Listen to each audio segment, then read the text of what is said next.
창세기 25장 7절에서 10절까지입니다.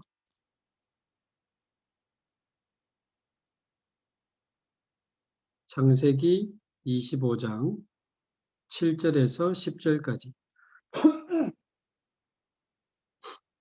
우리 함께 한 목소리로 공독하겠습니다. 아브라함의 향년이 175세라. 그의 나이가 높고 늙어서 기운이 다하여 죽어 자기 열조에게로 돌아가매 그의 아들들인 이삭과 이스마엘이 그를 마므레 앞 헷족속 소알의 아들 에브론의 밭에 있는 막벨라 굴에 장사하였으니 이것은 아브라함이 헷 족속에게서 산 밭이라. 아브라함과 그의 아내 사라가 거기 장사되니라. 아멘.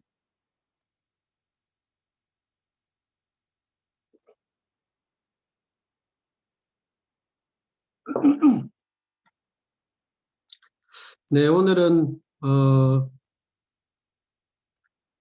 서밋 인생의 여정, 서밋 인생의 여정이라는 제목으로 말씀을 나누면 좋겠습니다. 이 아브라함의 인생 여정이 오늘 읽으신 대로 175세로 인생을 마무리하게 됩니다. 우리도 언젠가 정확한 날은 모르지만 인생을 마무리하는 날이 오게 될 것인데 아브라함의 175년의 인생 여정을 좀 보면서 우리 인생 여정을 좀 점검하고 또 어디쯤 왔는지, 어디로 가고 있는지, 잘 가고 있는지, 또 남은 인생에 가장 소중하고 중요한 게 뭘지 우리 인생 여정을 좀 점검하는 그런 시간이 되면 좋겠습니다. 그 창세기 12장에 보면 아브라함이 부름을 받는 장면이 나오죠. 자, 그때 아브라함의 나이가 75세라고 나옵니다.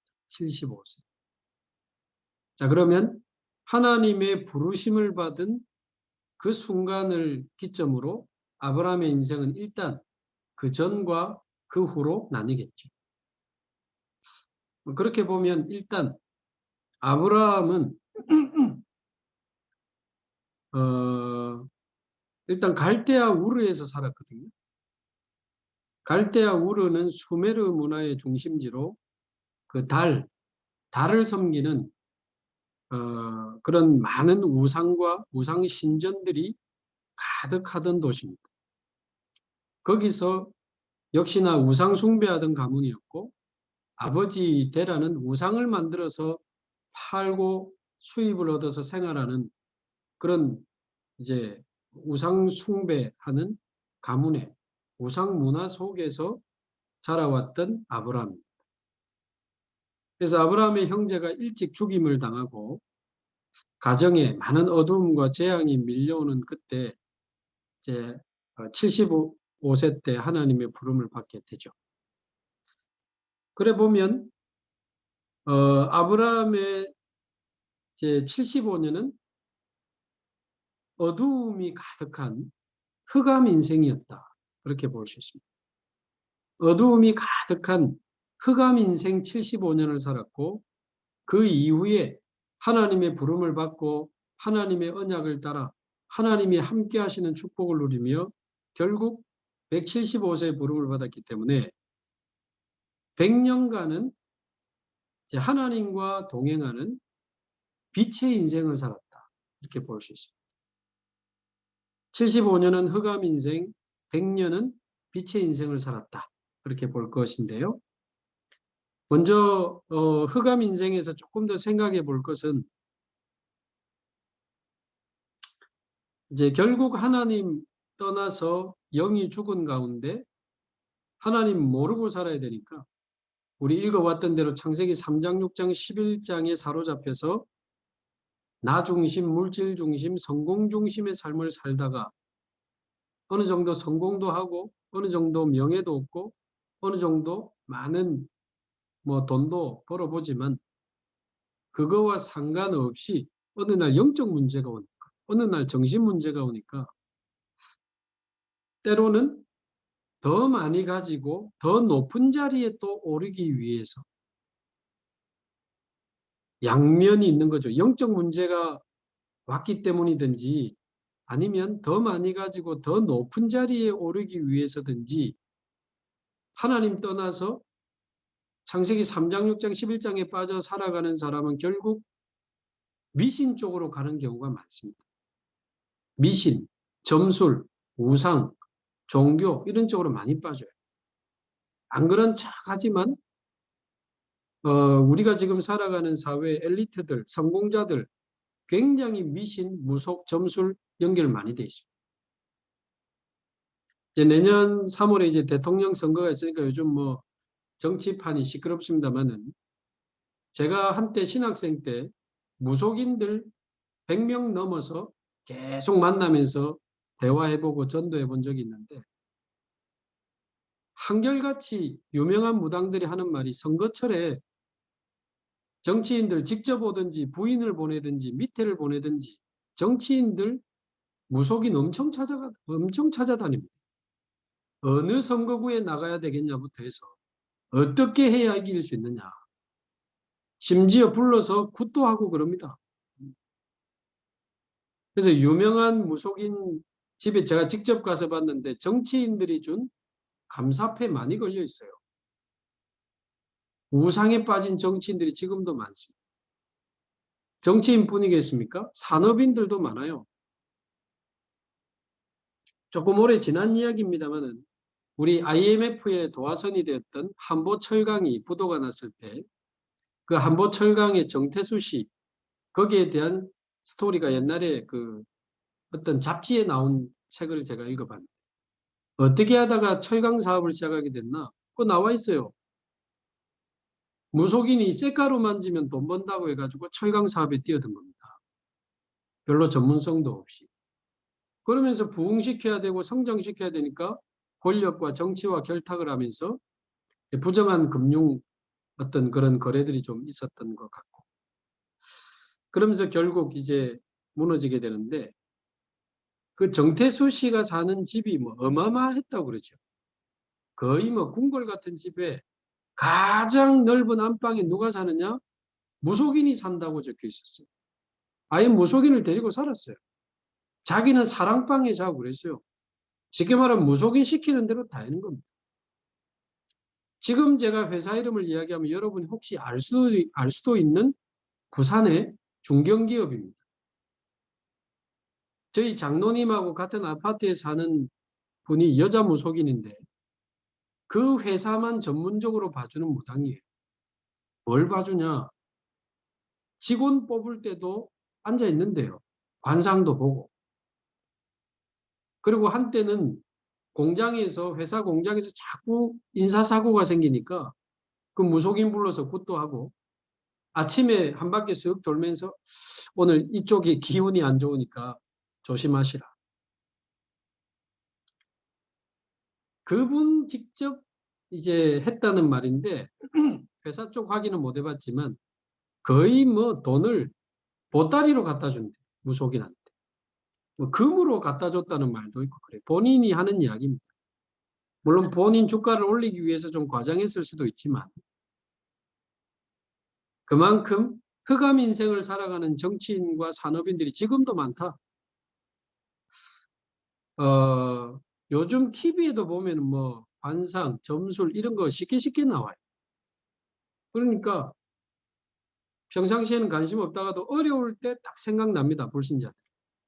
불신자뿐이겠습니까? 복음 확실하지 않은 신자들도 많이 찾아갑니다. 좀 뭐 실명을 거론해서 죄송하지만 뭐 워낙 유명한 인물이니까 전 국민의 사랑을 받았던 우리 최진실 씨가 남편 조성민 씨와 함께 이혼하고 결국 스스로 목숨을 끊으셨는데 전 국민이 참 충격을 받고 가슴 아파했죠. 근데 수년이 지나고 요즘 보니까 그 아들이 이제 가수로 이렇게 방송에 많이 나오는 것 같더라고요. 근데 최진실 씨 딸이 인스타에 사람 죽은 사진 올리면서 죽고 싶다라는 글을 몇 년 전에 올렸었죠. 그 뉴스에도 나오고 우리가 걱정을 많이 했습니다. 근데 그 뒤에 나오는 이야기를 들어보니까 왜 그 딸이 그렇게 힘들어하느냐?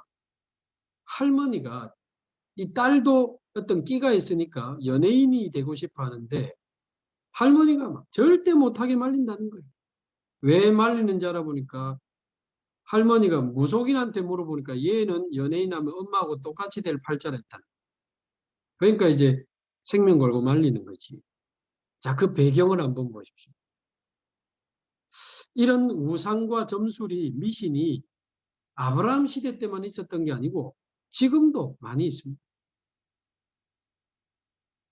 어두움의 인생, 흑암 인생을 살아가는 사람들이 지금도 많다. 그러나 저와 여러분은 아브라함이 부름을 받았듯 저와 여러분은 예수 그리스도로 말미암아 구원받고 구원은 사실은 모든 것이고 끝난 거거든요. 구원을 받았다는 것은 하나님의 자녀가 되는 거고 영원한 생명을 얻은 거고 성령께서 24 우리와 함께 하시는 축복인데 모든 죄, 저주, 운명, 사주팔자, 지옥 배경에서 완전히 해방을 받는 영원한 하나님 나라의 축복을 누리는 굉장한 게 구원입니다. 이제 저와 여러분도 빛의 인생, 하나님 자녀로 살아가게 됐습니다. 자, 수학 시간은 아니지만 숫자 계산을 한번 조금 하면서 들어보시면 좋겠는데요. 그러면 이 빛의 인생 100년을 또 조금 나눌 수 있어요.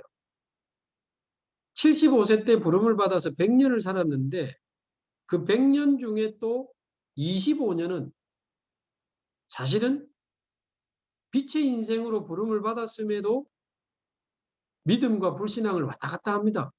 우리 읽어왔잖아요. 약속의 땅에 가보니까 적과 꿀이 흐르기는커녕 기근이 들어서 경제 문제 터지니까 하나님이고 죄송합니다. 하나님이고 나발이고 언약이고 다 필요 없어. 애굽으로 내려가 버려. 더 우상 숭배를 심하게 하는 애굽으로 돌아가 버려. 거기 가서 자기 부인을 여동생이라고 속이고 아들 안 생길 줄 확실하게 믿고 조카로 데리고 나오고 10년이 지나도 아들 안 주시니까 하가를 취해서 이스마엘을 낳아버리고 자 이런 식으로 하나님의 부름을 받았지만 문제 사건 오니까 흔들리고 또 머리 쓰고 사람 의지하고 방법 찾고 인본주의 쓰면서 계속 몸부림을 치는 그런 믿음과 불신앙을 왔다 갔다 하는 불신앙 인생 25년을 또 살았어. 다 받아놓거든. 우리가 다 읽어왔던 내용입니다. 그럼에도 불구하고 아브라함이 하나님의 은혜를 받은 것은 그런 중에도 여호와를 놓치지 않았고 틈만 나면 여호와께 단을 쌓고 여호와의 이름을 부르면서 예배하고 말씀 듣고 기도하면서 늘 하나님을 바라보는 그런 시간을 가졌습니다. 자, 그렇게 25년을 살아가게 되다가 우리가 봤던 것처럼 이제 그 아브라함이 100세가 되던 해에 진짜 하나님이 말씀대로 아들 이삭을 주시죠. 아들 이삭을 주셔서 진짜 하나님이 살아계시고 정말 하나님은 전능하시고 지금도 나와 함께 하시며 하나님은 지금도 역사하시는구나. 이게 딱 체험이 된 겁니다. 그리고는 몇 년 지나서 모리아산에서 아들 이삭을 바치라고 하는 그 시험, 테스트를 믿음으로 잘 통과하게 됐죠. 그리고는 그러니까 100년 중에 25년을 불신앙과 신앙을 왔다 갔다 하다가 이제 모리아산에서 모든 불신앙을 끝내고 나머지 100년 중에 25년은 불신앙하고 자꾸 수학 이야기하는 것 같은데 25년은 불신앙하다가 나머지 75년은 서밋 인생을 살아가게 됩니다. 서밋 인생. 모리아산에서 자녀에게 정확한 복음을 각인시키고 늘 묵상하는 기도의 비밀을 전달하고 하나님이 함께하는 비밀과 절대 이 땅을 떠나지 마라. 가나안 땅에 대한 세계복음화에 대한 사명을 전달하는 서밋 인생을 75년을 살고 이제 175세로 인생을 마무리하게 된 겁니다.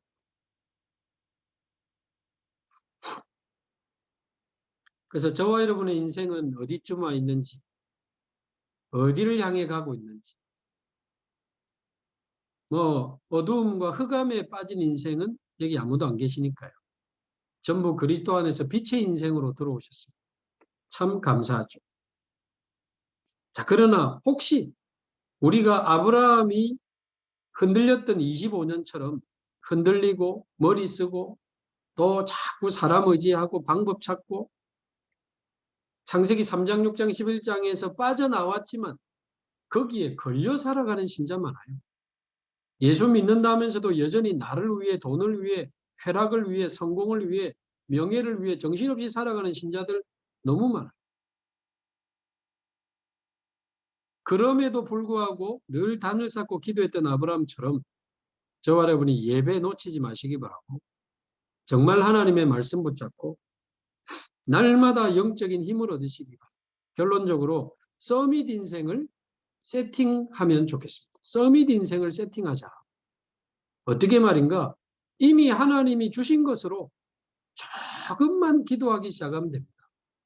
이미 하나님이 우리에게 그리스도 안에서 다 주셨기 때문에 무한한 하나님의 축복이 우리에게 와 있고 시공간을 초월하는 보좌의 능력이 우리와 연결되어 있기 때문에 우리가 아침에 일어나서 조금만 말씀 듣고 찬양하고 기도하기 시작한다면 굉장한 시작을 할 수 있습니다.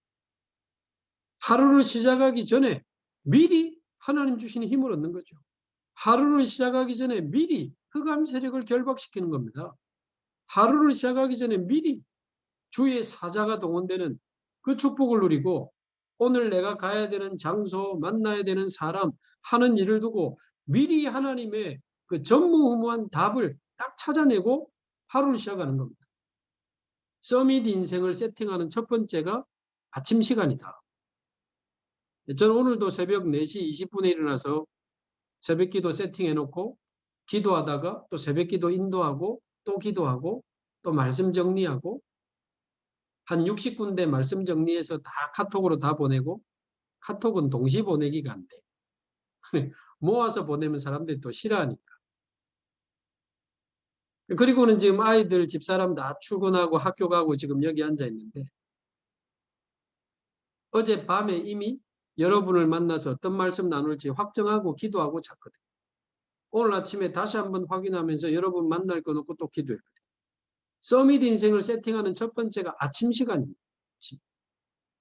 그래서 혹시 저처럼 뭐 새벽에 안 된다면 조금 아침 시간에 여유 있게 하셔도 됩니다. 또 운동하면서 하셔도 되고 일부러 집중해서 탁 책상에 앉아서 하셔도 좋고 혹시 바쁘면 이동하면서 하셔도 좋고 가능한 말씀을 하나 들으면서 기도하면 좋겠죠. 그리고 낮에는 아침에 주신 그 힘을 가지고 서밋의 여정을 걸어가는 겁니다. 그 아침 시간이 서밋 타임이라고 볼 수 있죠. 서밋 타임.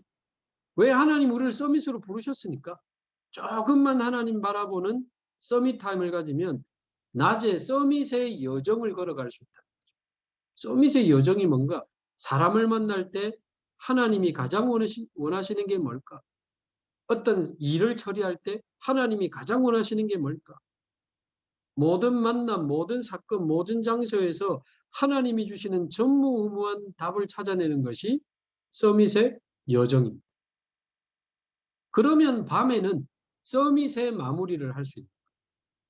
어떻게 여러분 마무리하고 주무십니까? 어떤 사람은 TV 보다가 자는 사람도 있겠고 영화 보다 자는 사람도 있겠고 음악 듣다가 자는 사람 어떻게 마무리를 하십니까? 하루를. 싸우다가 자는 사람도 있겠고 울다가 자는 사람도 있겠고 피곤해서 그냥 기절하는 사람도 있을 것인데 잠자기 전에 그 상태가 계속 쌓이면서 그게 우리 영적 상태가 되거든요. 밤마다 울다가 자면 어떻게 되겠습니까? 어느 날 우울증이 오죠. 그게 우리 상태가 돼요. 반대로 밤마다 힘을 얻고 자면 어떻게 되겠습니까? 밤마다 하루를 돌아보면서 감사를 찾아내고 상처받았던 거 잘못된 거 다 버리고 내일 스케줄 미리 밤에 체크해서 말씀 붙잡고 힘을 얻고 기도하고, 그리고 하루를 두고 감사하고 내일을 두고 기대하면서 기도하고 잘 수 있다면, 영적인 힘을 얻고 잔다면 그게 쌓이면서 우리 영적 상태가 됩니다. 서밋 타임을 아침에 가지고 그 힘을 가지고 낮에 서밋의 여정을 걸어가고 밤에 서밋의 마무리. 그거 한다고 갑자기 역사 일어나고, 그거 한다고 갑자기 법인에 막 경제가 어마어마하게 터지고, 그건 아닐지 모르지만 쌓이면서 오는 게 진짜 응답. 계속 뿌리 내리고 쌓이고 쌓이다가 터지는 게 진짜 응답이고, 잘못된 게 쌓이다가 어느 날 큰 게 터지거든요. 그래서 저와 여러분이 서밋 인생을 세팅하는 지혜로운 분들이 되시면 좋겠습니다. 선한 데는 지혜롭고 악한 데는 미련하시면 좋겠어요. 로마서 16장 19절대로. 그러면 20절 사단이 우리 발 앞에 무릎 꿇습니다. 어떻게 하면 내 남은 인생이 서밋 인생의 여정이 될 수 있는가? 어떻게 서밋 인생을 세팅할 수 있을까? 금방 드린 말씀 꼭 기억하시면서 서밋 인생의 축복을 최고로 누리는 저와 여러분이 되시면 좋겠습니다. 기도하겠습니다. 하나님 감사합니다. 어두움에 빠져있던 우리 인생을 빛 가운데로 부르신 하나님 감사합니다. 빛의 인생을 살아가게 하시되 모든 염려와 불신앙을 내려놓고 하나님 주신 영원한 언약을 날마다 붙잡고 누리며 아침마다 서밋 타임, 낮 시간에 서밋의 여정, 밤마다 서밋의 마무리를 회복합니다. 이제 서밋 인생을 세팅하고 정말 믿음으로 가문을 살리고 교회를 살리고 현장을 살리고 후대를 살리고 한 시대를 살리는 서밋 인생의 여정을 걸어가는 우리 모든 사명자들과 법인이 되게 하옵소서. 감사드리며 살아계신 예수 그리스도의 이름으로 기도하옵나이다. 아멘.